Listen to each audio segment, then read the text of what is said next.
Oh, what's going on, everybody? Welcome to episode 1027 of FloWrestling Radio Live. I'm your host, Christian Piles, joined today on this fine Monday. I got a cast of characters here. Got my work cut out for me, for sure. Nice. You know what I said? He's got the volume on. He's here 1 minute, not even a minute, 30 seconds. And Tyler Meisinger, who I didn't say his name yet, he's like, well, I'm going to make sure they know I'm here. He has his computer cranked so you can hear the intro song not once but twice. He's here. We'll get to him momentarily. James Dean Rader, my rock, my right-hand man, my consigliere. And to my left, Jonathan Kozak, our international man. Is he mysterious? I don't know. Not that mysterious. What song do you want me to play? No songs. No requests.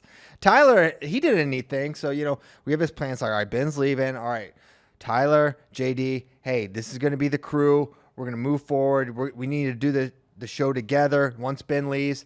Tyler says, okay, yeah, 100% I'm on board. Immediately leaves for 2 weeks. Mm-hmm. Decides I'm not doing the show. Mm-hmm. Tyler's now here. Mm-hmm. Welcome back. You were on a Hawaiian vacation. Mm-hmm. You just skipped a couple episodes. Mm-hmm. So what makes you think you're still invited to be on the show? Because I did not invite you to be here. Well, Christian likes to pretend like he's in charge of the show, but he's not. I am. The deep behind state. the scenes. And the deep state is. Yeah, and the deep state is. And so, yeah. I don't know. Wow. Goosebumps. Very insightful. Great start for Tyler. All right, so... Or JD, as some people call him. Yeah, JD. Let's play that. All right, so first, actually, don't play that. Got to get into actually what we're going to do the show because we have so much to get into. The incredible performances of Last Chance by Zane Rutherford, Spencer Lee. Got to talk a ton about that. Going to talk a ton about David Taylor. David Taylor's new staff, which last time we did this show had not yet been announced, though you were told this was coming. We're going to actually broke live on the show, I believe. Did it? Mm-hmm. Did we talk about it on the show? Not in depth, but okay, well, fine. And then we also are going to get into That's what they call it, Tyler. The Aaron Brooks. What happened on the show? Yeah, but you like to do it while the show's happening. And then we're going to talk about the Aaron Brooks comments, the Aaron Brooks TUE situation with the prescription U23s, that whole situation, including his comments about David, etc. So we have a lot to get into. But first, we have to show living proof of how forgettable Tyler Meisinger is with this video of Sion Williams. If you watched the show where Tyler called in from Paradise, you may not have seen it, but you haven't seen this compilation, which is truly hilarious. So watch this. It took him a while to learn my name. I still don't think he knows my name. He called me JD yesterday. Well, JD's here with me because the only way CP let me on the show. Did you just call me JD on purpose Oh, or on accident? Me and JD's got this nice, Oh my gosh. his you did daughter's it sweet. again. Yeah, dude. Me and Tyler. We, JD, and Kozak share. My name is Tyler. I cannot. How many times? I cannot Me, believe Tyler. this. I cannot believe that I planned a whole bit around Sion not knowing Tyler's name, and then he has called him JD 4 times. That was unbelievable. I couldn't believe it. So I got to ask, by the time you left Hawaii, how many times? He called me Connor. He called you Connor. He called me Connor a couple times. You guys don't know Connor yet. We got to bring Connor on this show. got to. He's actually here this morning. We should have brought him on. He's we call him Sweet Prince because that's exactly what he is. He's precious, but he doesn't really look a lot like Tyler. They look nothing alike. We have similar jobs. Yeah, similar jobs, But you perform them at different levels. okay, I don't know what you're implying there. Nothing. Nothing. But yeah, so they're called me both JD. excellent. He called me JD. He called me Connor. Yeah. He did not want to call me by my own name. And remember, I don't know if this story's been told on FRL yet, but you went to Worlds with him and traveled and stayed with him in Serbia. Yes. At which point you put him on the hot seat, or someone did, and he revealed he thought your name was Taylor. Yes. Yes. it's a David Allen Coe situation. He did not know my name at Worlds. I don't get that reference. The greatest country song ever made. You never even called me by my name. Okay. Wow. That's a deep kind pull. and also a stretch. I More than a deep respect it. pull, it's a stretch. It's not. That's in the song, and it's a very popular song. I don't think it's that popular. I believe JD. All right, fine. All right, enough. I cannot believe the version. This is why I didn't want you on the show, Tyler. These reasons right here. Why? Because I make I add energy to it, and it's fun. We're 5 minutes in, and we already haven't said anything. All right, we're gonna start. Whatever. We're gonna start with Last Chance. And the performances. Almost 100 million streams on Spotify, by the Okay, way. here we go. David Allen, co-truther. Just saying. Thanks for pulling the He was number. Googling the stream numbers. Wow. I was wondering what he was doing over there. I wonder what FRL has lifetime. I bet on the whole we certainly have millions. If we continue this show another 1,000 or 2,000 episodes, we could match the popularity of A one David Allen Co. one David Allen Co. All right, where do we want to start with Last Chance? We're 6 for 6, baby. Oh my gosh, we're sending everyone 6 for 6. We got all 6 Olympics for both freestyles, men and women's. Man, John, talk about the gauntlet that Zane just had to go through to get this done. Yeah, I mean, we said it when it came out. It was like, man, this is the toughest draw you could possibly get. And I told you this morning, like, I don't know how it could have been any harder. Zane had to wrestle 7 times to qualify for the Olympics, and the guys that he had to go through were world class. You know, he lost to Tumuracher, but man, Sujit, that guy's awesome. That guy's really good. He was a takedown away. He was in on the leg against Tumuracher, yes. almost beat him. Sujit has beaten Yanni in the past as well. So, I mean, what Zane did was just so incredible. It felt like redemption for him. Yeah. It also felt like, man, it was so cool watching all of like wrestling get behind him over the weekend. It just one match after another. It was pretty magical.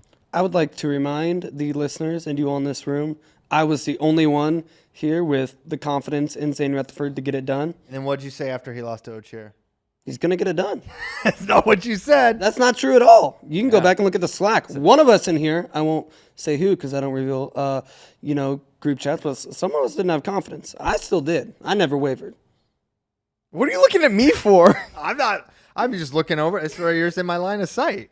I'm not looking at anyone. Was I scared after he lost to Ochier? Yes. Yeah, rightfully so. Everyone should have been scared. You were scared going into it, too. I was terrified. Yeah. I was too. Bro, so because here's the thing. People forget Frank Molinaro wrestled in 2016. He did not qualify the weight like before. Like it was because guys got popped for PEDs. So then he got to go. Yeah. Oh, no. Or did that guy get hurt? He got in a car accident. No, that was 2008. Whatever. What happened? It was PEDs. Meldonium. Yeah. It was PEDs. But then the guy got back in. So like, so he did not qualify. So Molinaro did not qualify in 2016. Jordan Oliver did not qualify in 2021. Like the last 2 Olympics, it's been 8 years since we've put someone in the Olympics at 65 kilos. So yeah, I was terrified. Well, Frank was in the Olympics in 2016. But fair, whatever. You know what I mean. That was the wrong thing to say. But it's been 8 years since we qualified like through those tournaments at 65 kilos. Man, watching Zane, it was like, for me, I'm so glad now. I mean, in hindsight, you don't want to have to do this.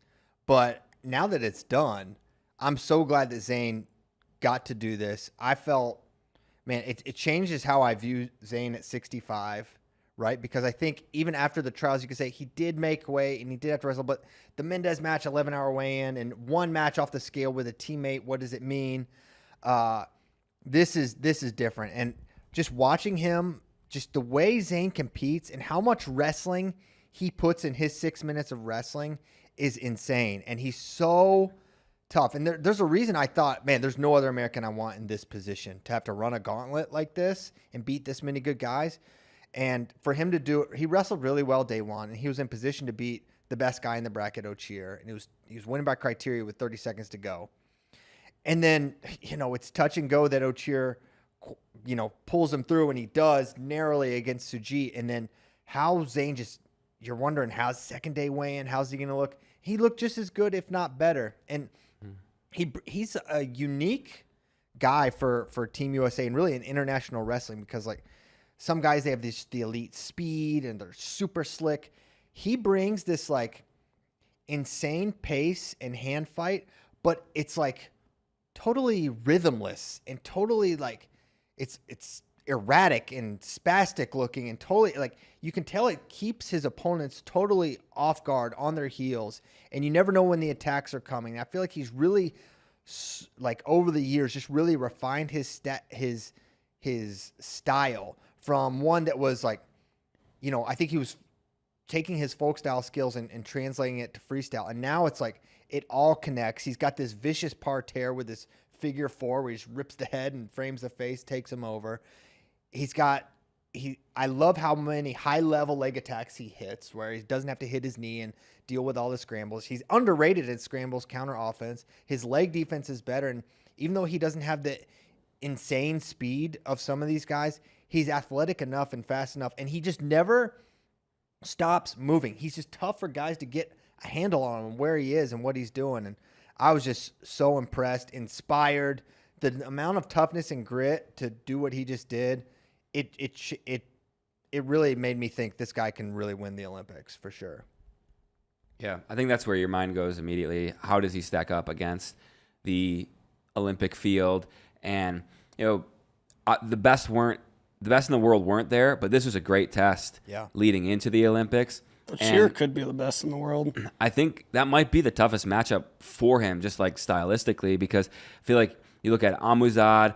I don't feel like Amuzad's gonna, you know, be able to impose his will like he is against other guys. And then Musakayev, a guy who has conditioning problems, Zane Rutherford might just end him, right? If he's able to keep it close going into the second. So I think Zane matches up really well against the rest of the guys. What do you think it looks like between him and Mamedov? Yeah, I don't. So Kudiev, the second guy Zane had to beat on day 2, has beaten Mamedov 3 times in a row. So I feel pretty good. You know, transitive property. Mamedov's got a lot of offense for sure, but I think it's a winnable match for sure. Yeah, I totally agree with that. Man, I think Zane made 2 guys quit in this tournament too, which is also like Kudiev just rolled over there at the end, and so did his first opponent. Come on, people just are like, I've had enough of wrestling this guy. Yeah, I thought that was impressive as well. Zane has gotten so much better. He really has. I mean, he was, you know, he won last year. He was a freaking world champ. Yeah. And then the year before that, he was silver. Man, it's crazy to think just the ripple effect. This guy he almost went up. He talked openly about it. He almost went up. He almost quit, right? And then he makes the cut, and it was clearly the right call, the right move. And then his ability to make it and be so functional and so active. Like, because remember, in 2021, the narrative was when he didn't make the team, they were like, the weight's too much for him. That was like the prevailing thought is like, Zane is too big for this weight now. He's outgrown it. And you got to credit Zane, obviously, but the support system around him to get him down, and Cody Sanderson talked about this with Richard Immel afterwards, like they put their heads together and figure out a way to get him down, and they said that was what their number one concern was, him making the weight and feeling good off the scale. And it's unbelievable the energy level is. And I think a little bit what Kozak alluded to, like a little bit like destiny and over, you know, for so long we've been talking about the stupid Destrabats match where he lost to a guy he's so much better than, and the fluke pin and everything that goes with that. And, you know, since that time we haven't got the weight qualified. And now for him to be able to go and put it in his hands and just take it, you got to figure that so much fuel. And then the fact that, you know, if you win this tournament, you're going. It's not like a Nick Lee where if I beat Austin Gomez, someone goes. Maybe it'll be me, maybe not. Now it's like it's in your hands, and he got it done. And man, I'm so glad UWW changed the qualification process too, because this used to be just the finals and we wouldn't have made it, right? And instead we get this third, and I love that they do the true fifth now at Worlds is how this spot was created. And that just feels it just feels like you are getting for sure the best field now in that way. It's interesting to me because when we were at Worlds, there were some athletes like almost complaining about the true fifth thing, like athletes that weren't even doing it, but who were just expressing that they felt for guys who were like losing their bronze medal match, then having to turn around and wrestle right away. But like we were all just like, yeah, but for us, like, how do you not think that's better? Like, how do you not? It is way better. Like to have room for error at that last opportunity is so significant. Well, the athletes don't like it because they got to they have to wrestle more in a through shorter sad boy hours amount of time. Yeah, through sad boy hours. And then even like what Zayn just had to do in wrestling, 3 matches on the first day and then 4 on the second day is just like, that's crazy. But to your point, like it would have been Maxim Sokoltin would have been the Olympic rep. Exactly. For Moldova, who it's like obviously Zayn Rutherford. He lost the true fifth match. He lost the true fifth match at Worlds last year. Yeah. And Zayn would not be going. Yeah. He would have been on Timur's side. He would have lost. Yeah. Well, who knows what butterfly effects would have happened. But if that was the situation, then Zayn would not be going to the Olympics. And that freaking guy would. Yeah. So. All right. Hey, pull up the doc. I want you running off that. All right. Can Spencer Lee win the Olympics? I think yes. I think Spencer Lee can win the Olympics. I think there's certainly some alarming moments in his qualification process. I mean, what are our takeaways from the Zhao match?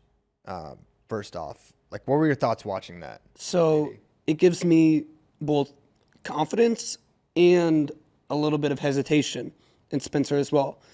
Hesitation, obviously, because this is a 1-point match that was very much in the balance late. And Spencer got taken down multiple times.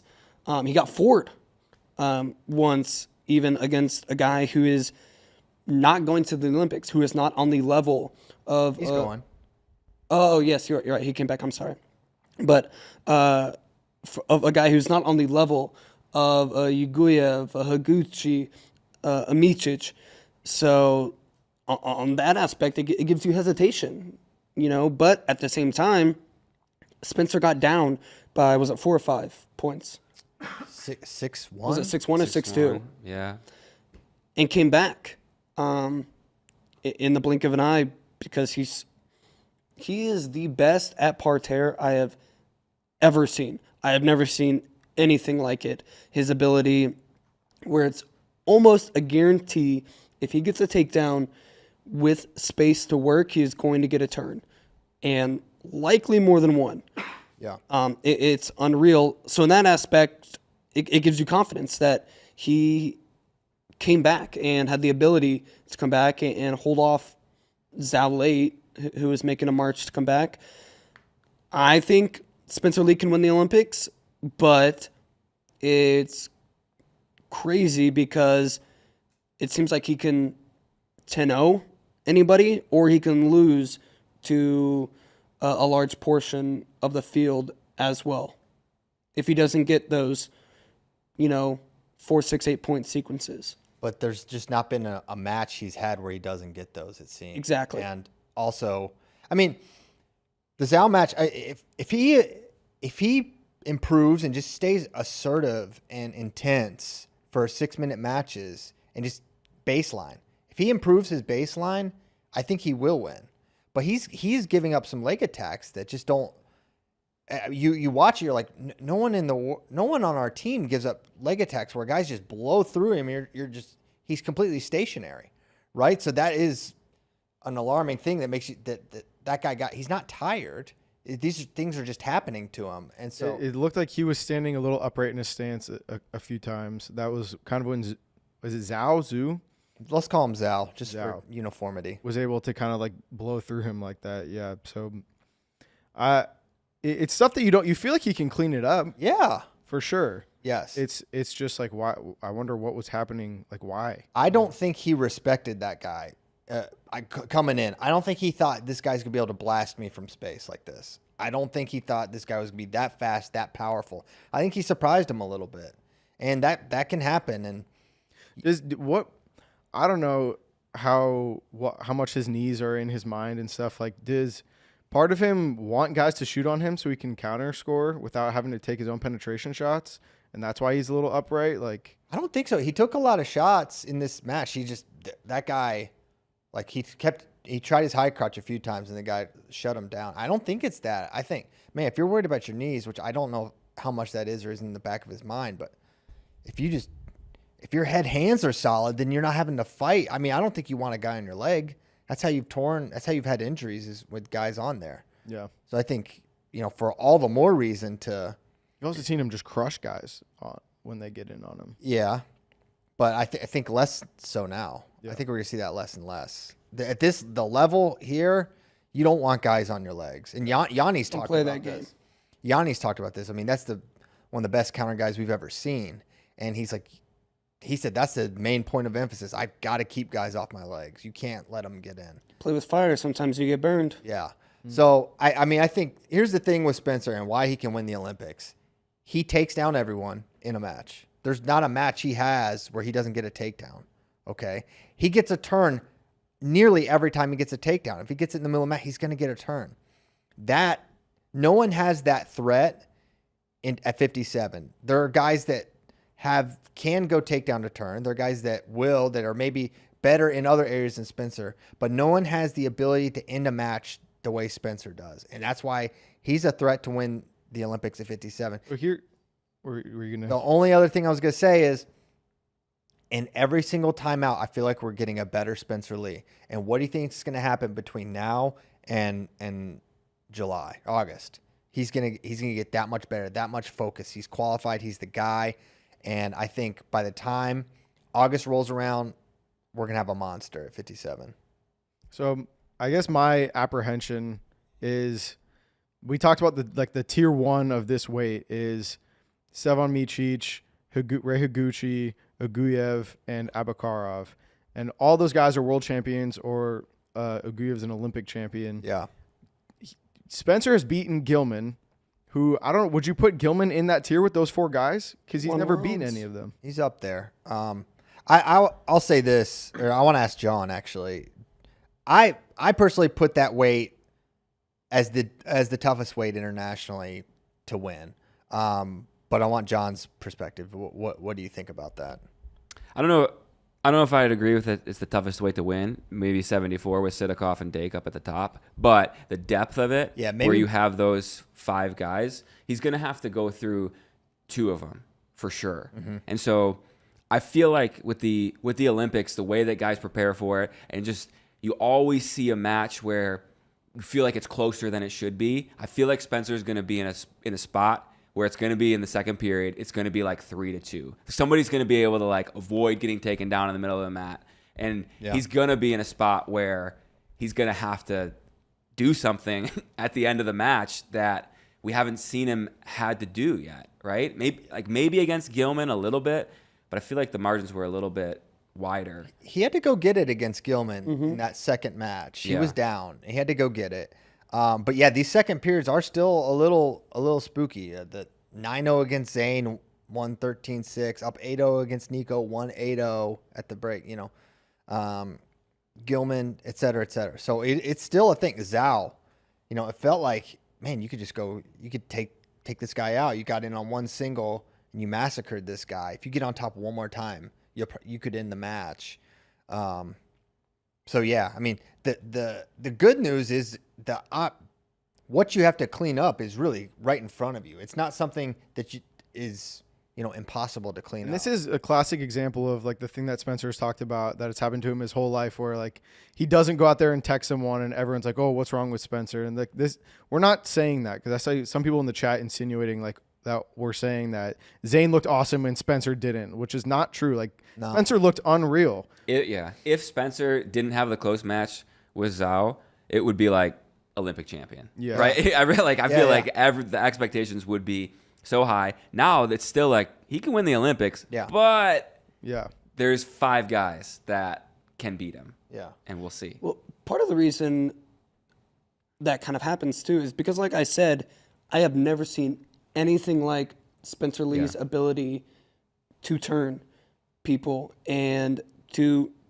10-0 the best in the world, or dominate the best in the world, while simultaneously being in these really close matches with guys who are really good, but maybe not the top tier in the world. Spencer Lee, and he's not like Sajulayev, who has a really good gut. Spencer Lee does it cross wrist tilt, trap arm gut, lace, like anything. He can turn you from anywhere once he gets on top. It's unbelievable. I feel like all these guys are probably like all these college wrestlers are probably like, see? See, coach? He does it to everyone. Yeah. I mean, and that's the thing, JD. It's like normally guys are known for, like, Dake's known for his gut wrench, like great gut wrench. And Dayton is known for his trap arm, even though he has a good regular gut as well. But, like, he's so varied in his turns. There's really no safety there. And I feel like nobody else has the ability, that like knockout punch, the ability to dominate the best in the world. Yeah. Like he has shown he has the ability to. Yeah. I'd love to go back and look at his matches that he's had over the last 6 months and see if there's anybody he hasn't been able to turn.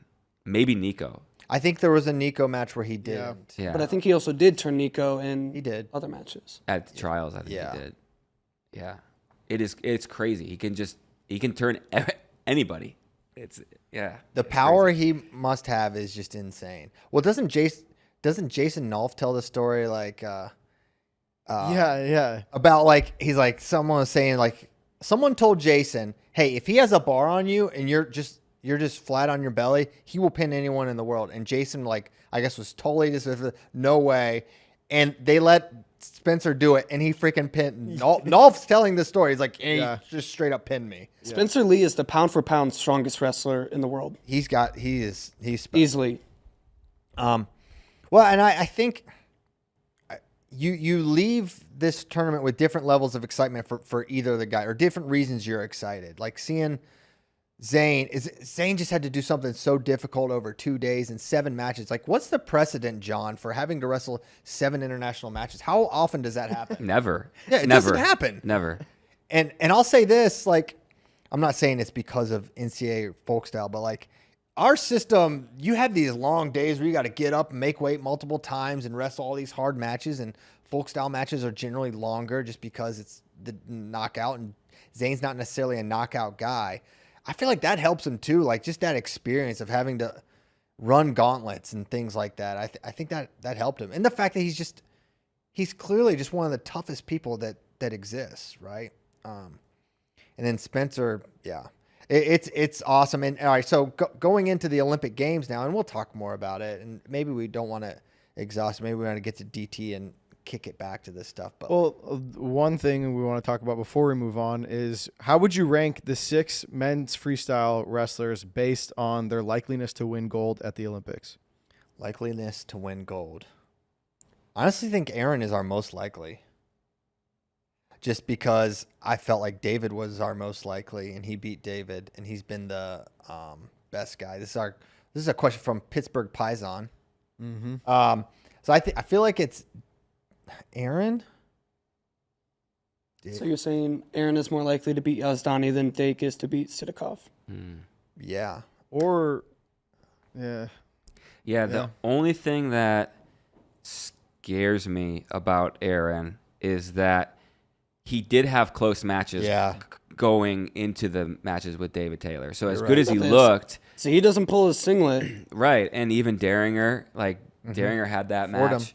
Fordham. And 86, it felt like it was the least amount of depth in the world. And now it feels like there's some like good depth coming up. So the road isn't going to be maybe as clear cut as I feel about for Dake. Like I feel a little more confident Dake's going to be able to make the finals. Yeah, you might be right. So do you guys agree it's Dake Aaron or Aaron Dake in some order? Yeah. part of me wants to put Snyder in there. I don't know why. I mean, I know why. Like, I feel like he can game plan better for Tazudinov, and Sajalayev has just been a question. We don't even know if He might not even be there. Yeah, he might not even be there. So into it a little bit, but Aaron has questions as well right now. Also, I don't know why I'm forgetting my Michigan man, Mason Paris. Put him up there, number one. I think I know why. I think so. All right, I'm swayed. Dake, Aaron, Spencer, Snyder. Snyder's your fourth? Tazunov destroyed him. I know, but bro, just a game plan change and it's a different match. A game Maybe. Dude, Tazudinov did not look that good at the Asian Championships. He won like a 4-2 match against the world champ at 92 kilos. I mean, Snyder's had Who beat that guy? You remember who I'm talking about? Yeah. Was it? It was Fine Silver. Fine Silver beat Matt him. Fine Silver beat the guy, The 92 world champ, 92 kilogram world champ, who just had like a 4-2 match with Tazudinov. So like, I'm not completely sold that this is just like this. He's the guy now, and I think Snyder has proven to us that he's the most consistent wrestler. Yes, on the world scene right now. He's gonna medal for sure. But to me, I mean, Sadulayev is still looms as well. He might not even be there, and he looked not good at Worlds. I didn't think he looked that bad at at Nationals. I thought he looked all right. All right, I didn't watch Russian Nationals. What'd you think? Yeah, he looked good. Yeah, he looked pretty He good. looked better. Better than at Worlds. Sadulayev looked better at Russian Nationals. Again, I'm not super confident in Sadulayev's ability to get into the Olympics yet, though. Yeah. It still feels like it's up in the air. I'm putting maybe Dake, then Snyder, Then Brooks. then Brooks. Brooks 3. Yeah. Man, I don't know. I can't get like his close matches at trials out of my head, man. But you're ignoring like dominant losses and consistent losses to Sadulayev. Yeah. We're talking about close wins. No, you're right. I'm ignoring them. Yeah. I know. I'm just pointing it out. There's nothing wrong with it. I'm just gonna put it out there that you're selectively viewing. But I think it's your list. Snyder, but like what Kozak said, who would you put in the finals more easily, Snyder or Aaron? Aaron. Really? Yeah, because for the same, I don't think there's two guys that can beat Aaron at 86. Personally, but I think there's two that can at 97. I don't know. And Snyder didn't he have some tough ones at Pan Ams or somewhere, John? Am I misremembering? So he also lost to Azar Pira from Iran. Yeah. So there's 3 guys in the bracket who have beaten him. Yeah. He's going to medal. He can win. I'm not saying that. I'm just, in terms of, and I like that Aaron's sort of an unknown, even though Aaron feels like someone who, the more he wrestles you, the better he does, and that's not going to be the case with Yazdani or Gasimpour, whoever they send. Which do you have a read on that? Any latest on the? It sounds like that they're going to send Yazdani to the ranking series tournament, which is next month or the month after. So they're going to send him there, and then if he performs well, then he's going to be the rep. But if he doesn't, then they might make him wrestle off Gasimpour. Oh, okay, so it's very likely leaning Yazdani. Yeah. Be crazy if he won. I think there's still guys like Nafanov and Krugliev at 86 who are really tough challengers. They're really good. Yeah. And Miles Amin. Don't let that. I will not. He's literally beaten Aaron Brooks. Yes. I saw it in person. Yeah. Maybe I'm too high on Aaron. Maybe I'm overrating the DT wins, but I refuse to think that doesn't have extreme value. I don't care what It does. condition It does. no one beats that guy. Yeah. Yeah. No one beats David Taylor, and he did it twice. I mean, Yes, Donnie does. Once. Once. we could leave the Olympics with no gold medals. Like, We could. But I feel like we're going to have a bunch of medals. Yeah. We were 5 for 5 in Tokyo, men's freestyle. Yeah. But he's saying no golds. Yeah. There's a chance. There's a chance. Okay. It feels like we'll get one, you know? So, Christian, Tyler. I want you to. Sorry, I interrupted you before you were able to finish your ranking before. I want you to rank Oh, shoot. them now. 6 men freestyle guys, likeliness to win gold.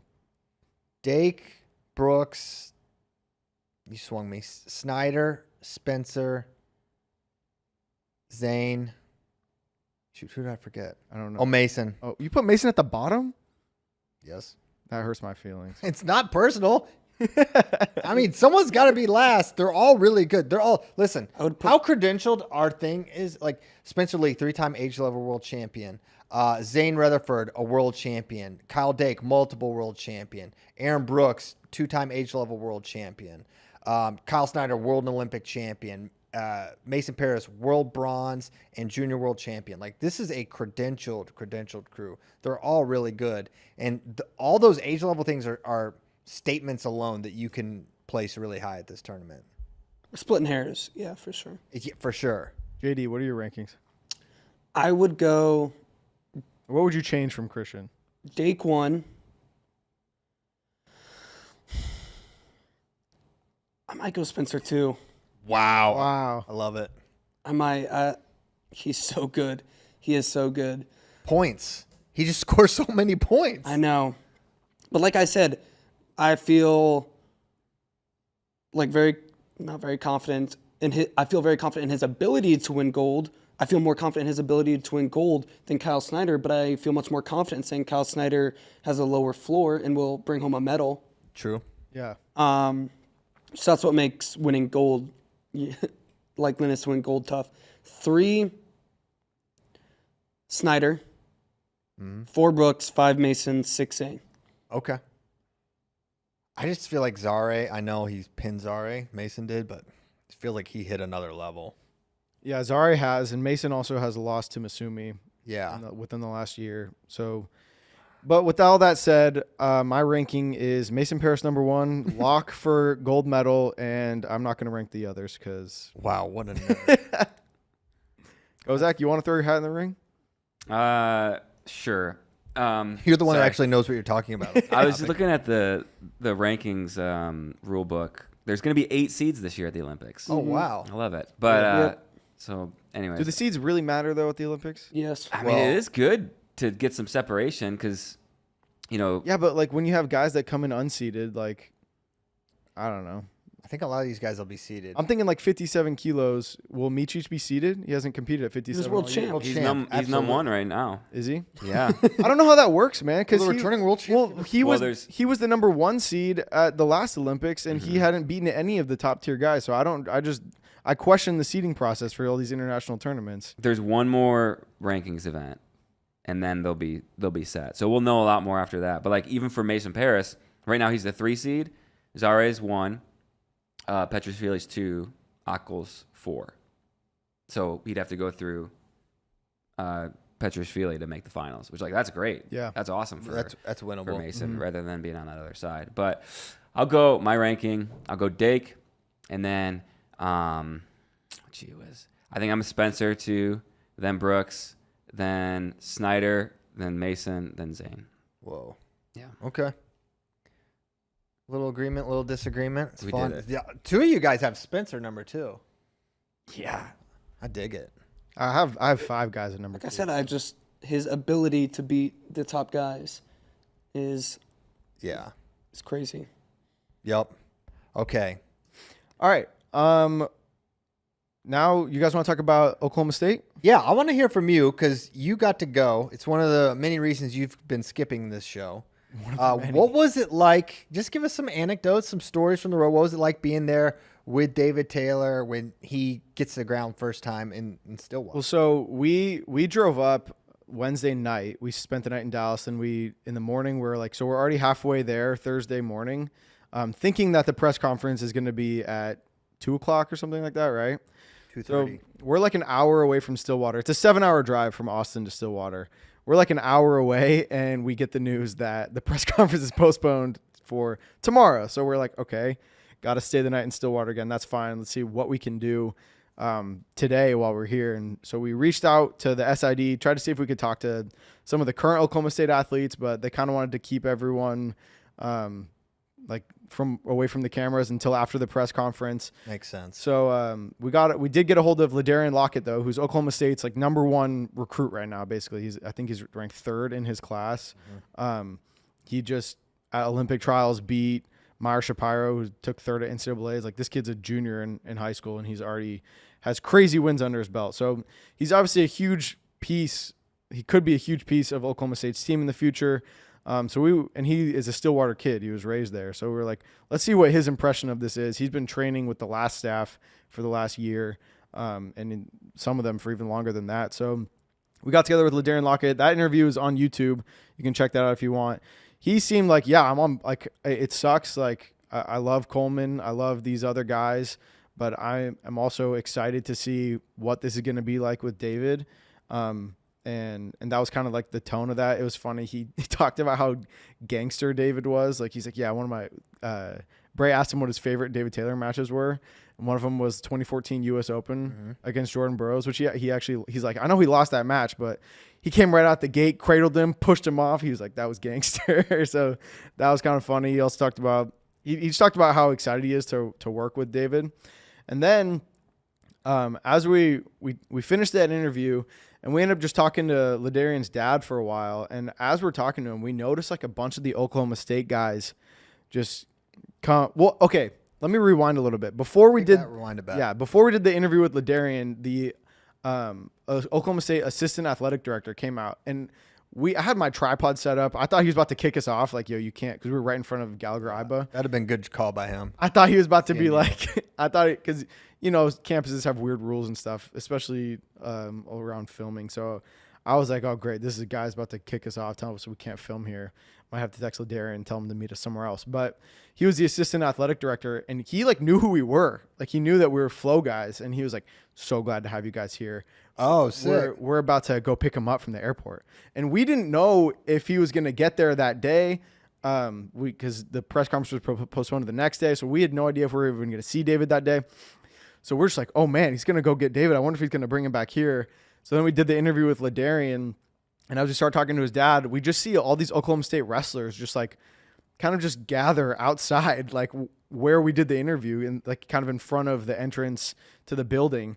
And so we're just kind of hanging around, like thinking, I wonder if David Taylor's about to show up here.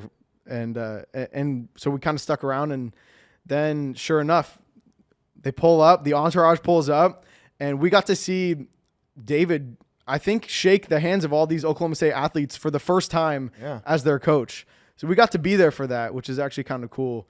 And we're in the background of a couple of the pictures of him doing that. So we have proof that we were there. Yeah. I think that's like a historic moment in wrestling. I think I'm going to tell my kids that I was there in 20 How years. about that picture of them get on the runway? With I'm all in on Cowboy Thomas. Cowboy Gilman. Oh my gosh. It was kind of meant to be. That picture is iconic. Yeah. That was great. So I love the caption was like, hang it in the Louvre. Hang it in the Louvre. Yeah. That's probably we're gonna look back on that day. So that must have been cool to be there for that moment. I heard David mentioned, he said like the first thing Gilman did when he got out of the truck, first of all, he had the cowboy hat on, but he went right up to Dayton and shook his hand, and they were talking, which is cool. It sounds like David has really prioritized that relationship, and not a mending, but a kind of a creation of a different sort of relationship between Dayton and Thomas. Is Dayton's going to be retained, staying on at the RTC, which is I thought exciting. That was really cool at the press conference. He was like, one of our first orders of business, he points to Dayton in the crowd. He's like, making sure this guy stays. Like, points to Dayton. I thought that was really cool. I think, all right, I want to talk about this press conference as a whole, because I think everyone feels the same way, but I was just blown away with how impressive David was. And you watch it and it just looks so effortless. You don't realize how hard it is to do what he just did. We run our mouths for however long we do, but he went up there, no notes.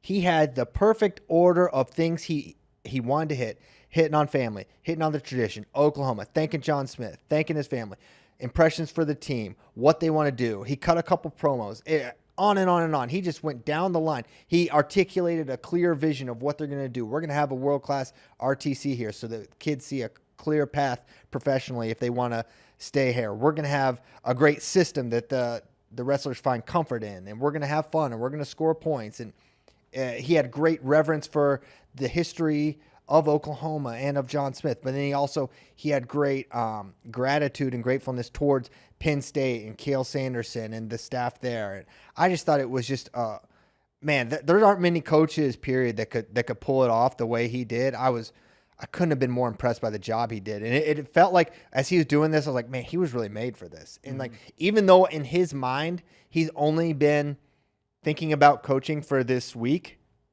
it feels like his whole life has been leading up to this moment. And having interviewed David many times and watching media with David many times, you knew the media was not going to be a weak point for him. But now just watching him up there on the podium, that is a really tough, this is not Penn State fans. This is a completely new group of people that you are trying to endear yourself to. And no nerves that I think you could that were discernible. And if there were, he dealt with them really well. It was just the media is going to be a weapon for David, just how he delivers and articulates. And he's funny. I was thoroughly impressed. You talked about how he has only been thinking about coaching for 1 week, but he kind of in the breakout interview, like admitted that Like he's been thinking, he's always known he wanted to coach in college, but there were only a few programs he knew that he wanted to coach. He said Oklahoma State is one of those. And then one of the follow-up questions, and I really appreciated his candor here in the press conference and in the breakout interview, was if you had won the Olympic trials, would you be the coach? And he just straight up was like, no. Yeah. Right place, right time. Like, and I think it's maybe uncomfortable for some people to just like be that honest. And he was just like, I love how candid he's being about that. Like, no, like you guys wouldn't have me if it wasn't for that. This is just destiny. Yeah, it was incredible candor for that. And I thought it was a lot of candor for him to say, like, if the fire kind of wasn't there. Yeah. And he kind of knew it. And I thought that was really, interesting to hear from David, where you feel like the fire's never been in question.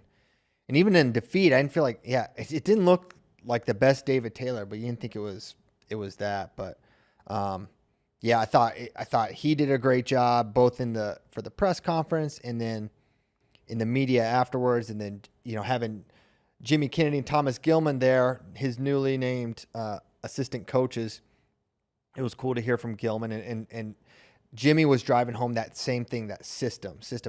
And while we know there is a system at Penn State, there is something going on there that is just so next level at developing athletes. So it's never really been said we have a system, and they're saying we're going to create a system. They're going to have a system, and within that system, you find comfort in that and something to fall back on. What do you think of Jimmy and Thomas as coaches, as hires?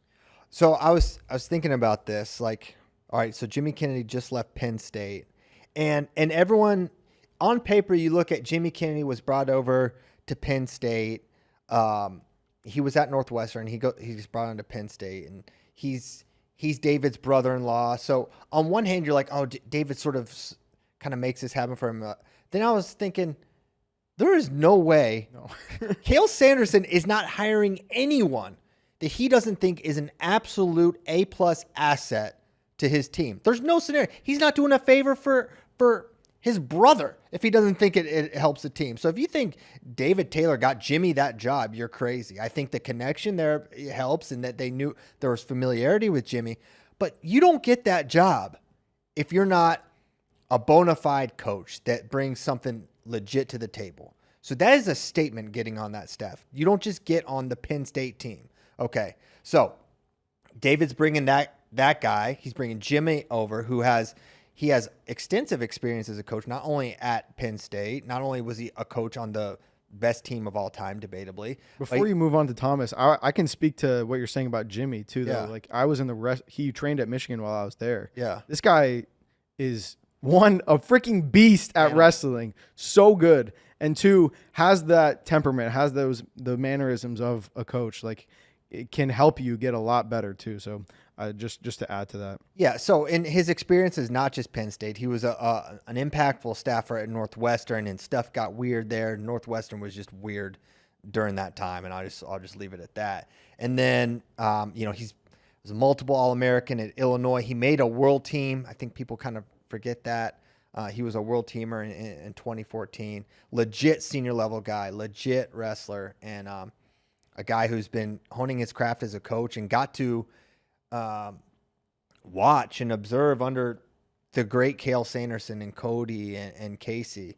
Like, that's great. And then what I'll say about Gilman is this is a guy that 100% I think Penn State was going to eventually try to hire Thomas Gilman to be their coach. I think they wanted him on their staff. I think USA Wrestling was trying to hire Gilman. I think a lot of entities wanted Gilman. Everyone that's been around Thomas says this guy is going to be a great coach.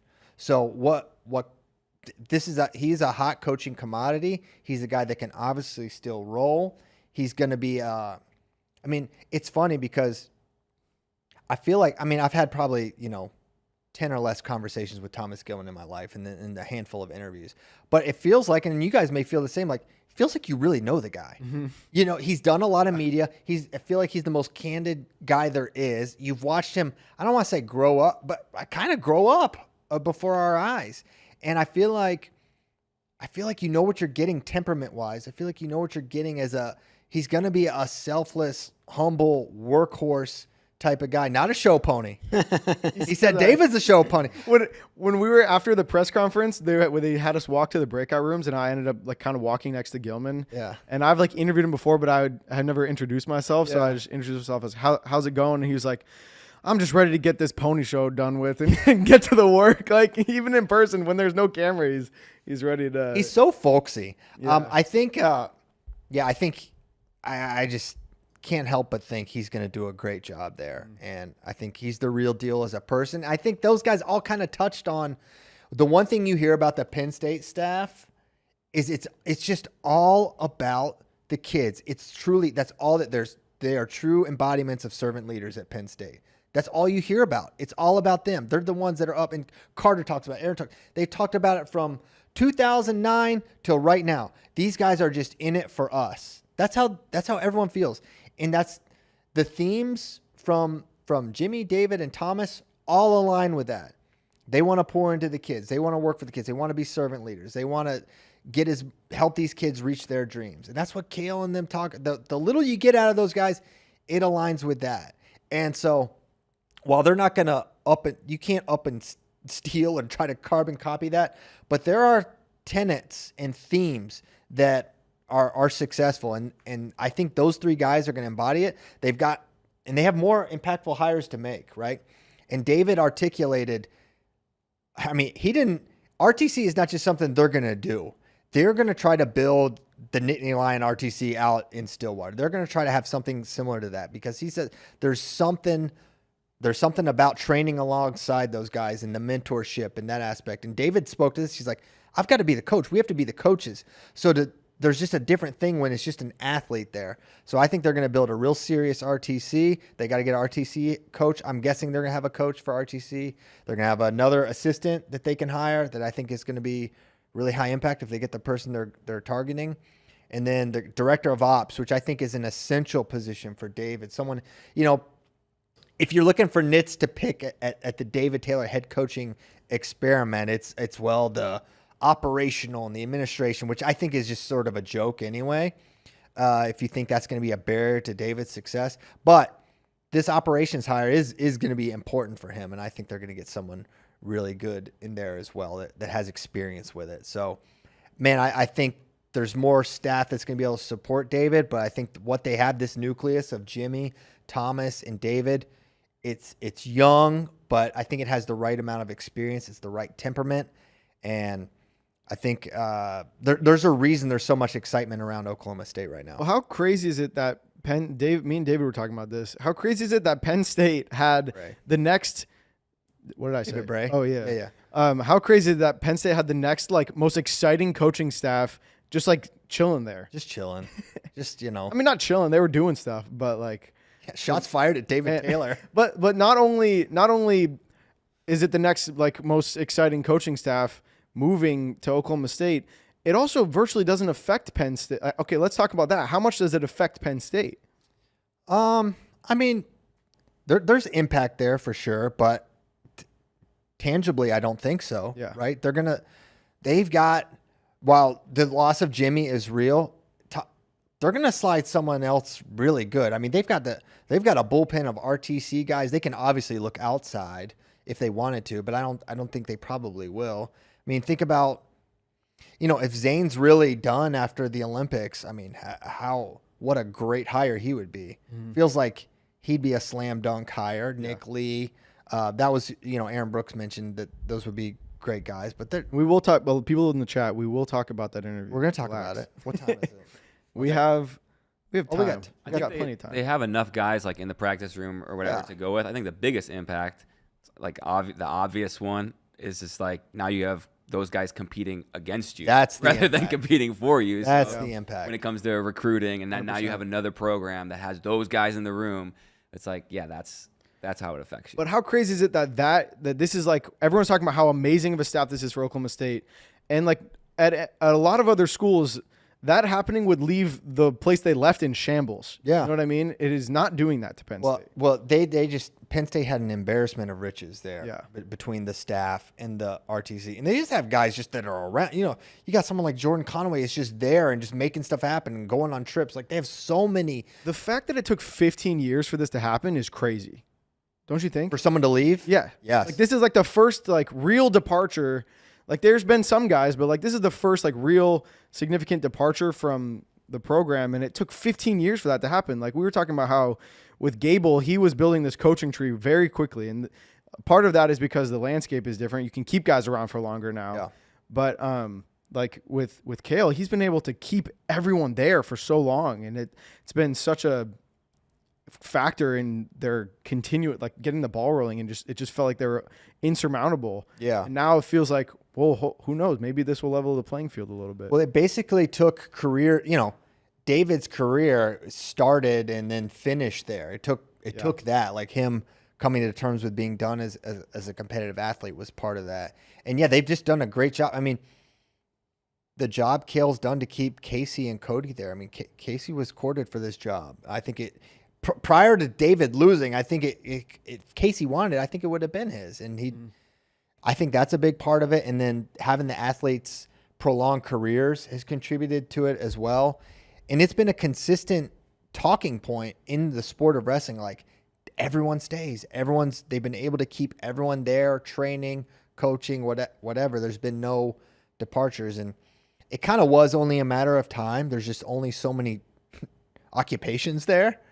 And now that it's happened, I think you're right. The biggest impact is now Oklahoma State is going to be competing actively against Penn State. And what's interesting, it's like when you think about the Gable coaching tree, no one ever went to like and now someone can yell at me if I'm wrong on this, but no one really went to like a number one competitor type of thing, like a blue blood, like Oklahoma State, like what Kale's going to be experiencing. Yeah. And also Kale is we bring it up every year, and the age will change. He's 44 years old.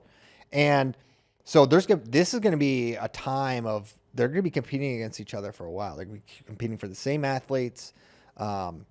It's going to be fun. It's weird to think he's only like 10 years older than David. Yeah. That's kind of nuts. Yeah, for sure.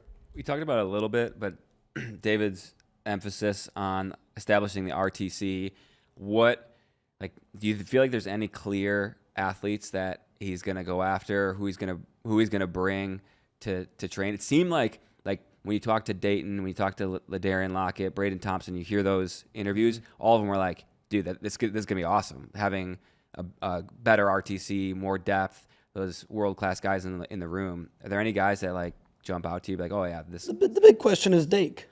Yeah. I mean, I think for Kyle, obviously Kyle, Dake, and David Taylor are great friends and have been for some time. And it's a big part of the reason that Kyle made the move was, training at Nittany Lion, but, the David relationship's important there. So obviously I wouldn't be surprised if that was someone that David was pursuing. There's no inside info on that. But for Kyle, it's sort of awkward timing. You don't want to switch up in the middle of the, you're on the team now. You want to keep the path and not make this uproot and move. And I don't know. To me, I don't know if I see Kyle Dake leaving Nittany Lion. The Nittany Lion roster is, you see it. There's a lot of guys that are there. They can contend for teams. And does David pursue those guys? Does he immediately start to go after? It's one thing to bring those guys as your staff, but as you start plucking, that creates a different sort of level of tension or animosity or whatever. And I don't know if he will or won't do that. To me, it feels like if he's the messaging from David is we're going to build the real deal RTC. You kind of can't do that without Nittany Lion guys. There's only so many guys you can get when you look at the depth of wrestlers at Nittany Lion. So it remains to be seen. They have Olympians. So maybe it's something that gets kicked down to post Paris. But at that point, I don't know. I don't know what they'll do there. But I think there's other ways you can build it. I mean, we can talk about this. Do they, Andrew Lira's was in the mix for them, right? Theoretically. Does he not make more sense now, given the statements from David Taylor when he's talking about building a world-class RTC? Here's someone in Andrew Lira's who says he's looking for a place long-term. It's like a Greeley paper for Colorado that's quoting Andrew, and he's like, I'm looking for a place to, not just for this year, but to set me up long-term, for a place long-term. Sure. And if you're David Taylor, okay, well, here's a legit viable 149 pounder, 141 pound national champion, right? So someone that's going to instantly help your lineup for this year. But also, if you can say, hey, we're trying to build this world-class RTC, you bring in this guy, and he was someone coming into the trials. He was a sexy pick to make the team. He didn't have a great performance there relative to expectation, but it feels like that's a viable number one type of guy at 65 and a potential linchpin for an RTC. That would make a lot of sense as someone to pursue. Where someone like Wyatt, who they were actively talking, Jimmy Kennedy was talking openly about recruiting Wyatt and that they'd love to have it, but he's not probably long for Cowboys. It's kind of a 1 year thing. So I think Alirez would make a lot of sense. What do you think, John? Yeah, for sure. Alirez. I think Daringer. I think he makes sense if he wants to continue to compete. Does he? I don't know. Hidley, maybe. Zahid Valencia. I don't know what's going on with Sunkist. Maybe. I don't know. That would be crazy. I don't know. He's the guy. Yeah. That situation. But like, if you think of top tier talent, it's like it's hard to find outside of, like you said, Penn State. Exactly. No, I like the Hidley idea. Maybe do you go after like Gwiz? Maybe, I don't know. He's got to be. Do you think he goes another quad? I don't know. Hasn't said he's not. Yeah, maybe Gwiz. Yeah, it's just gonna be one of the things like to watch for sure. Who do they attract? Who do they pull over? How good could their team be immediately? Who's in the portal? They could get Alirez. They could get Parco. They could get Hendrickson. Yeah, I don't know if Parco's in the mix for them or not. But yeah, Hendrickson. You're just looking at who's in the portal. Yeah, I mean, for sure. Get Chamamine. No, stay away from Chamamine. Yeah, that'd be a big pickup though. Imagine him in orange. I Imagine. Refuse to imagine. Close your eyes and imagine Chamamine would get given the 6. I'm gonna go ahead and not do that. So, is Hamady going up to 74? Yeah, I think so. Yeah. They have Caleb Fish, right? They do have Caleb Fish already too. Okay. I mean, listen, without portal help, Dayton's gone. Cale Hughes is a beast. They were a team that was ranked second much of the year. So this is a team that can contend for a trophy without portal. Were they ranked second in the team? Yeah. Yes. Really? Yeah. The team in the tournament? Yes. Really? Yep. Okay. So, all right. They could be really good. And I mentioned this on the last show, like this was always going to be a better year than last year with those guys. There's so many freshmen, very young. You insert Christian Carroll. If you don't get, and here's another thing, if you don't get Wyatt, do you use Cody Merrill right away? How do they navigate the Merrill, Carroll, Sitch? Carroll's going 97. I mean, Believe when you see it. yeah. Right. But I mean, and even Doucette, he was He's solid. top 10 Yeah. all year, right on the verge of All-American. Right. Well, so the reason I bring up the portal is because David did an interview with the AD, and he said, how immediate do you think David's impact will be? And he was basically like, with the landscape the way it is now, we expect him to have an immediate impact. Yeah. And that's basically like read between the lines, talking about landing some of these portal guys probably. So, And recruiting. Portal plus big recruits, yeah. here's what I'm interested to learn. What is the actual time frame? And I asked my compliance expert, Kyle Brackey, and he seemed to think that the portal window for the Oklahoma State guys is when John Smith announced his retirement, which that doesn't make sense to me. It could very well be the rule. And you have 30 days to enter the portal. Which we're beyond that. It was April 11th. Correct. So, and none of those guys have hit the portal. But I'm wondering if that's actually true. Or is it something where like John announces his retirement, but his official retirement was like a week or two later, and then this is where it could be an HR situation, JD. Yeah, I don't know. We've had a few of those. Yeah, I'm familiar with HR here. A couple dust ups. Yeah, a couple kazoo points here and there. Not a big deal. So yeah, I mean, maybe it's something like that. Would like to get. We should just. I'm gonna send an email to HR right now. Ask HR. Like Jennifer Moody, maybe. At Oklahoma State? Yeah. All right, yeah, ask Jennifer Moody. Okay, I got her. Actually, leave Jennifer alone. we'll try to back channel this Okay. and find out a different way. That's our last resort. I got you. Is bothering Jennifer. At least I have her contact now. That's good. So hopefully we find that out. Okay. What else we got on the docket? You guys want to talk about Aaron's interview? Oh, yes. Bash? Yes, I do. So obviously Chael caught me a little off guard when he was talking about Aaron's therapeutic use exemption situation that he finds himself in. And, Chael has the great liberty of talking with basically no consequences, and which is, a precious position that I covet. And I don't have that. I have consequence, and I have things I know that I can't say for various reasons with partnerships and relationships, and we can't always say everything we know. And respect. And respect. Yeah, just for people.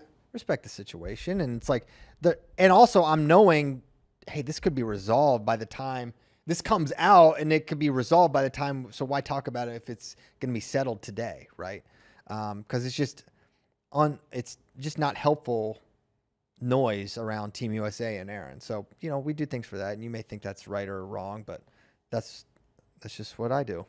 And so that gets brought up, and so that sort of prompts Aaron Brooks and to talk about it publicly on Justin Bash's podcast, where he explains that U23s, he's on a medication that's prescribed, and basically something with the paperwork and how that was brought to the testing agency's attention was not the way you do it. They didn't have some aspect of the paperwork done in the appropriate way. Maybe someone with having the prescription, a copy of the prescription, like he noted that he was on this but didn't have the proper paperwork alongside it. And so that got him in this situation. And this has been ongoing since October. They've been aware that this was a thing. And Aaron mentioned that he wasn't cleared to wrestle in trials until Thursday before the trials. How insane is that? He didn't know. That's the craziest part for me. Yeah. You don't know you're going to wrestle in trials, and nobody knew about this. No. Right? That's crazy. No. I only found out the Monday after trials is when I found out that this was a thing. And no one has provided a level of concern that has raised my level of concern that he's going to be out. So it feels like it's in the process right now. I think it's a WADA decision, which Chael Sonnen believes is bad for Aaron's, outlook. But the outlook on the Brooks camp and USA camp is optimistic and positive, and that it could be resolved as early as this week. They're thinking late last week, now early this week. We'll see. These timelines can get moved. That's what they think it's going to be right now. But obviously hopeful that that's just, resolved, and it's an amphetamine. I think he said it's Vyvanse was the medication he was taking. So, not something you correlate with an extreme performance enhancing drug. And it really, we'll see. But to me, it's like, how do we have a paperwork issue at the World Championships, U23s? How do we not have a process in place that don't put it on you can blame Aaron, I guess, for not having the whatever, but I feel like we should have a process that's way out in front of all of this. How are we caught with on our heels on something like this, right? And how do you not know? You could say, oh, it's U23s. It's like, you could say it's U23s, but I'm saying it's Aaron Brooks. It's the guy that wrestled in Final X. This is our ladder. These are our guys that could be contending, and keeping them above board and on a clean bill against WADA and no issue. That's important. And the fact that we have an issue like this is sort of strange, because TUEs are sort of a common thing. You get them. It's like a normal process that happens. You just have to be out in front of it. And us being behind, it just seems like Team USA should be out in front of this a little more. And I'm not saying I know everything about the situation, but the situation that's being described to me from Aaron and company is that we were not out in front of this. Yeah, I have more after hearing the Brooks interview with Bash, I'm glad that he talked about it, because he didn't have to, right? But it was like a 3-minute segment, so I have more questions. Now it's like, did you apply for the TUE? Was it not till U23 Worlds? Because I'm reading the WADA website, and it says you should apply 30 days before competition, and you go through USADA first. So you submit everything to them, and then they take it and they inform WADA. So like reading this, it's like, okay, seems like a pretty clear process. They have 21 days to make a decision on whether or not you get a TUE. And so like I'm just like, I have a lot of questions about like how it all transpired, and he didn't share all that, which is fine or whatever. So like, is it really serious or is it not? Like, I don't know. I don't know like what to actually think if it's an issue or not. Well, I think the bigger question on the forefront of everyone's mind is who gets to wrestle if Aaron can't. Well, that's the thing that's really got me like, oh my gosh, I hope they resolve this. Because think about this. Because you might say, oh, well, David Taylor, obviously. Not obviously to me. Because one, David's like, I'm done. And there's no ambiguity to it. And David obviously knows about this situation. A lot of people do. And he did not leave the door even remotely open. But you think about that, and then you also think about, well, Aaron Brooks beat a host of guys on his way. Zahid Valencia could say, well, why not me? Trent Heilig said, maybe me. Alex Darren. So I think when you consider all that, it could be a real mess. And I don't know what Court of Arbitration of Sport would say, how they would rule. You'd think they would say, like, yeah, Zahid, you have a legitimate gripe here. You lost to this guy. If he's out, then what does that mean? And just to be clear, there's someone in the chat asking that this was all resolved the day before trials. He got permission to compete the day before trials. It's not resolved with internationally with WADA. This is ongoing. So he's still waiting to hear whether or not he's cleared for the Olympics, correct? Yeah. Correct. Yeah. In his interview, he said that they would find out this week. Yeah, and I hope It was last week. Yeah. Yeah, but well, yeah. Well, it was only a few days ago. No, he said next week. Okay. within a week. It was a few days ago. It was like Friday. With what you're talking about, I think if he's not cleared, which it's with everyone's talking, it sounds like he's going to. But if he's not, I feel like they're going to have to re-wrestle some matches. I don't think it's just somebody's named the Olympian. When you think about the fact that we've gone back and been like, this was scored incorrectly, and that's created wrestle-offs, this obviously would warrant a situation like that. Yeah. Yeah. Well, we had really, it was just it's if they feel like procedures not followed properly. That's what happened with the Yanni Zane thing. They said it wasn't a rule, it wasn't a call. It was you did not properly follow procedure. You guys rewinded back 2 minutes and well, that's what I mean, that whole thing. So something like Aaron Brooks isn't allowed to be the Olympian. Like, that seems even more obvious that it would go to a legal procedure. Somebody wrestled in the trials who wasn't eligible to compete at the Olympics. Yeah. Right. That feels like a bigger procedure issue. Yeah, Yes, for sure. For sure. So, but do you go by what about the guys that like forfeited on the backside? Like Zahid forfeited to Trent for true second in the challenge tournament. I don't know. I don't want to get too into it. Let's just like, do those forfeits potentially just completely? Maybe we're just no. I don't want to get into that. Just it creates a whole mess if Aaron's out, and everyone will have a legitimate gripe, and how they settle it will be. It wouldn't be a USA team procedure without a little bit of we didn't legal ambiguity. We didn't have this in the Olympics in 21, but have it now. But hopefully it's resolved and it's taken care of, and we don't have to worry about it. Fingers crossed. Do you want to talk any more about that? Oh, yeah. And then, you can present. Well, so maybe it's different from Kale and Casey and Cody, but at least from some of the athletes at Penn State, this wasn't a completely clean break, David Taylor going to Oklahoma State. Well, you just, in terms of just like no love lost there. Yeah. Yeah, I mean, I have a perspective on this with the, so Aaron and David have been after the same thing for a couple of years now, right? And I think anytime you have that, not anytime, because you have this Nick Lee and Zane situation, which appears to be just totally, frictionless. But I think generally there's just gonna be tension that's created when you have that in the same area. And so Aaron, made his comments about David, which, I don't have the quotes exactly. If you guys want to, talk about exactly what was said, but spiritually, it sounds like he's glad that he and Jimmy are gone. He liked Thomas, but he's glad they're gone.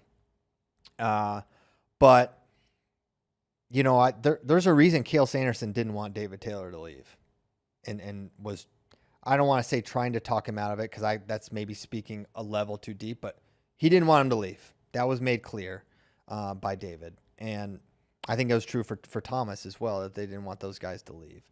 And what I kept thinking about was like, well, this has happened in the past before, and it's created some real tense situations. You think about the Dan Dennis, Tony Ramos situation, and then you think about the Tony Ramos, Thomas Gilman situation, and then the Gilman.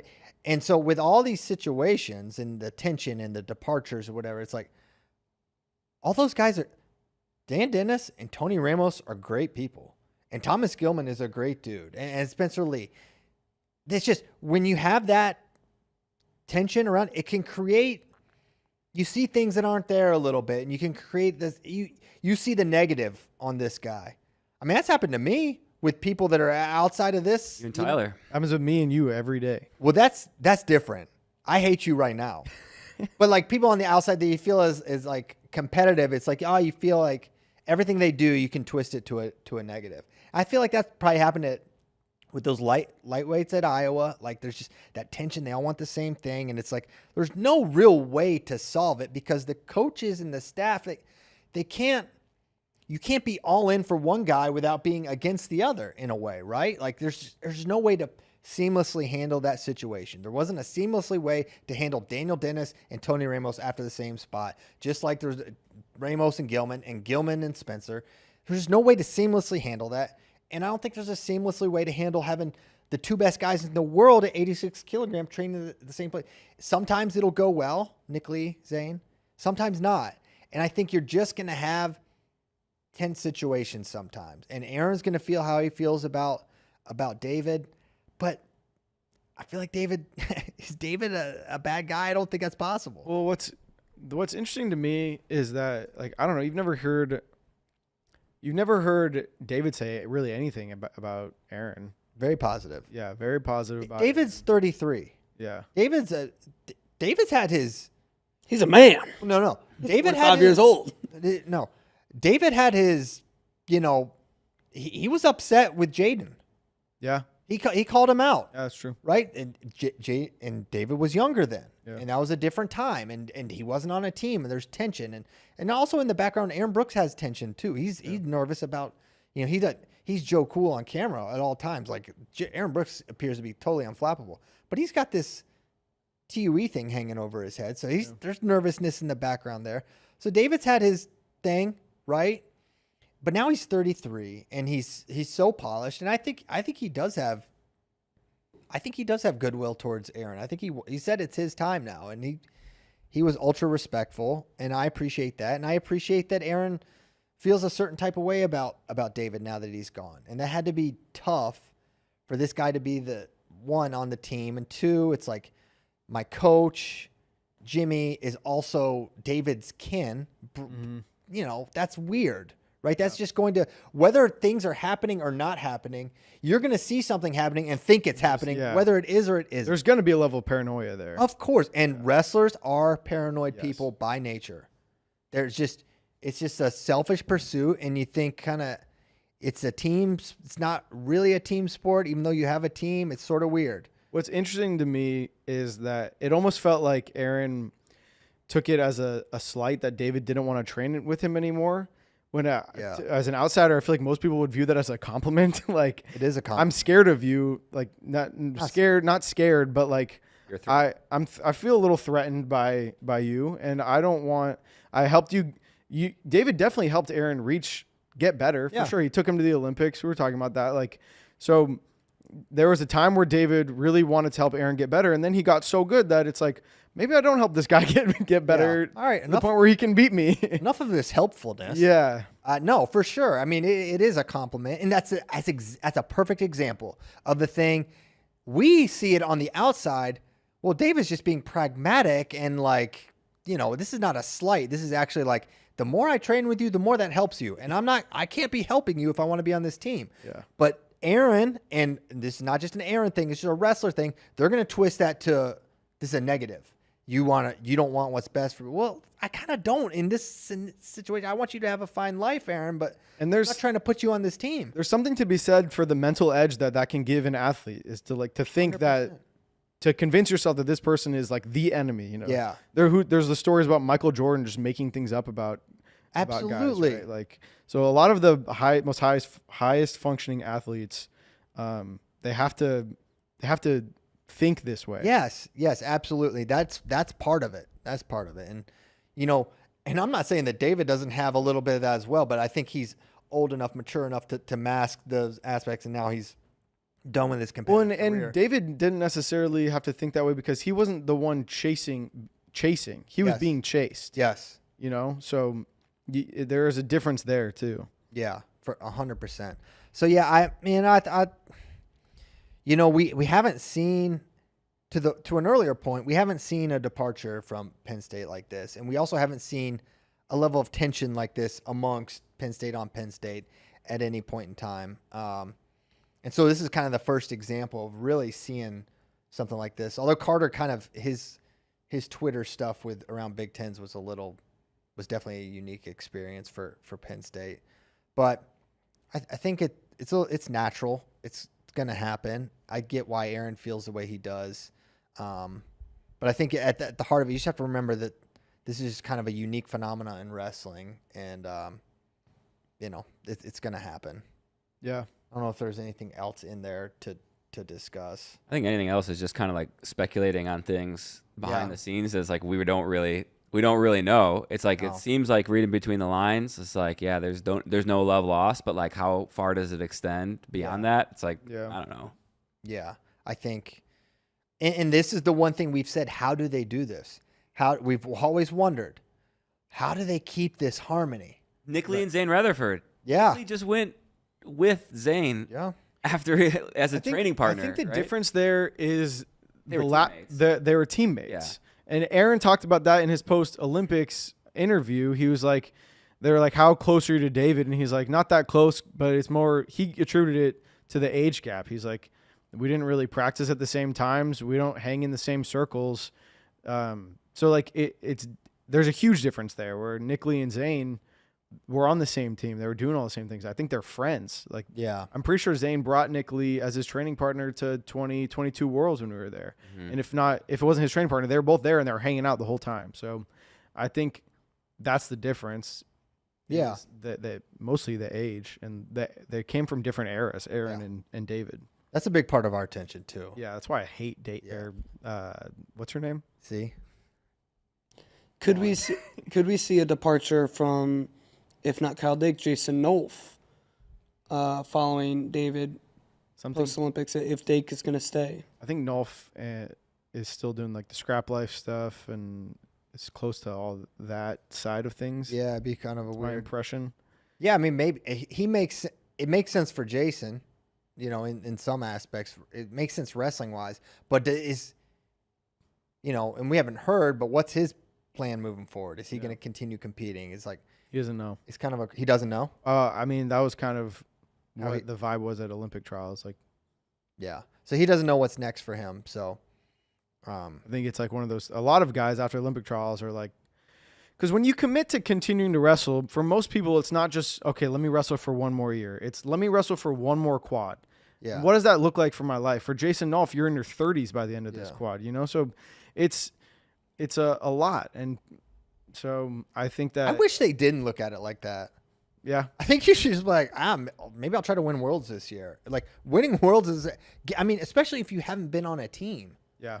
Like, make a team, win a medal. That's awesome. And then, like, you don't have to do this 4 more years. But the way they view it is like, okay, if I make a team, I win a medal, how hard is it once you get that taste to stop? And then you feel like you're going to get sucked back into it. And then you're in your 30s and you have to go find a job or do something with the rest of your life. And you have no real world experience other than just being this high functioning athlete, which is different when you're in professional sports where you're making a lot of money. But in wrestling, these guys are making enough to live, but they're not making enough to retire after their athletic career is over. Of course. Jason Nolf is going to have a career in wrestling no matter when he retires. Yeah. That's true. Yeah, for Probably. sure. He's very entrepreneurial too, though. Like, and he Who knows? I don't know if he necessarily wants to get into coaching. Yeah. Well, not necessarily, but he's going to get involved in something surrounding wrestling and/or combat sports. Well, that's the biggest thing with Jason Nolf is I think he's maybe thinking about the MMA or jiu-jitsu route. Yeah. He's been training jiu-jitsu a ton. He's seeing like what doing these other sports are doing for like he's really good friends with Bo Nickel. He saw him get flown on a private jet to UFC 300. Like these are things that he's seeing people in his circle do. And so it's really tempting to go and try those things as well. All right, we got 5 minutes left. What are we going to do? We got a lot. What do you want to talk about? I don't know. There's all we have on the dock now is questions. You want to dig Monday into them? Blues. Oh, yeah. Tee this up, James. Just a segment, you know. Sometimes Mondays suck. Just what's getting us down on Monday Mondays. Blues. On the Monday This Blues. is a new segment. So we had an old tradition on FRL of starting a segment and doing it one time and never doing it again. Could this be the next in a legacy of skipped segments that we don't ever do again, that we abandon after one usage? Or, and I'm putting this to you, JD, Monday Blues lives or dies with your fervor, energy, and effort. Wow. So if it dies, you killed it. Okay, that's fair. All right? So I want you to keep this alive. And with that, I want what's got you down. My Monday Blues. I got ringworm right now. Dang. It's really bothering me. Yeah, it's kind of my first time in a while getting a ringworm. I know where you got that. Yeah, gonna have to have a conversation with the Outlaws about personal hygiene. That's where I get it. It's right here on my arm. And actually, what's really pissing me off about this one is I got ringworm right here, treated it, put the cream on it, Yeah. got a little lazy. Once it kind of dried up, You got to bury it. I know I didn't I didn't put it 6 feet under. Hey, look, he's getting Literally right next to it. Got the angle. A couple days later, a new spot popped up that you can kind of see right there was the last spot. I didn't kill it. Now this one, it's drying up. It's no longer like elevated and itchy and whatnot. I've been treating it for a couple days, but I got to bury this one. You do. But That's it's the thing. still annoying. It's You getting can me get down. it where it's like basically gone. You're like, all right. You gotta, I didn't kill it. Hate ringworm so much that this is probably not recommended probably, but anytime I got ringworm, I would just immediately bleach it. okay, yeah, that's Bleach on skin. All right, so this is a good time to say that's not a good. I mean, it's not going to be down that much. It's Bleach like on it's skin, ringworm. and I've had then- it 1,000 times. Because but- I always got nervous, like, what if it spreads to other parts of my body? I never wanted to mess around with that. So I bleached it, then I would bury it with the cream. Heads up. Do not do that. Bleach does not work with poison ivy.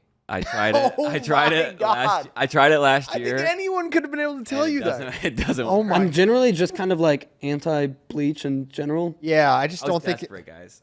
man. Bad. It was really bad.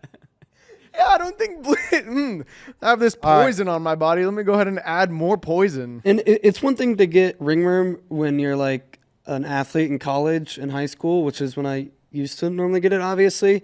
But it's another thing when you're just an adult and you mingle amongst people who aren't involved in wrestling. Like a stray cat. Yeah, kind of. Caleb gets it so much, it's not good. He dutifully showers and he's good hygiene, but I've never gotten it from Outlaws. I don't go there as much as I've JD. been telling him to give it to you. I've never gotten it there. I used to get it all the time when I was coaching. I've built up immunities. What's your Monday Blue, Tyler? Can Kozak go first? Oh, what a loser.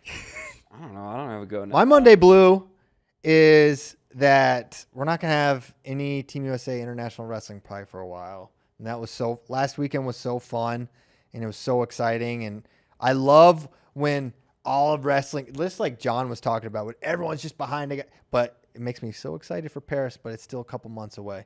So I'm sad there's no like major Team USA events for a little bit yet. Yeah. There's still a month till the ranking series. Yeah, I know. And I don't know.